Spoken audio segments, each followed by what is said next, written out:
Praise the lord. ఈ రోజు దేవుని వాక్యము, భయపడకు, దేవునిలో మనకు భద్రత. నీవు భయపడక నా యొద్ద ఉండుము, నా యొద్ద నీవు భద్రంగా ఉందువు. మొదటి సమూయేలు 22వ అధ్యాయము 23వ వచనం. ఈ వాక్యం మనకు దేవుని హృదయాన్ని తెలియజేస్తుంది. మనం భయపడుతున్నప్పుడు, ఆందోళనలో ఉన్నప్పుడు దేవుడు మనలను తన దగ్గరకు పిలుస్తున్నాడు. నా దగ్గరికి రా, నీవు సురక్షితంగా ఉంటావు అని ఆయన ప్రేమతో చెప్తున్నాడు. మన జీవితంలో ఎన్నో భయాలు ఉంటాయి.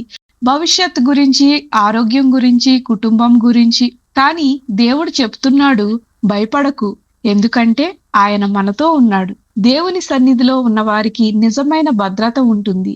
దేవుని దగ్గర ఉండటం అంటే ఆయనతో ప్రార్థనలో గడపటం, ఆయన వాక్యాన్ని చదవటం, ఆయన మీద విశ్వాసం ఉంచడం. మనము దేవునికి దగ్గరగా ఉంటే భయం తగ్గిపోతుంది, సమాధానం కలుగుతుంది.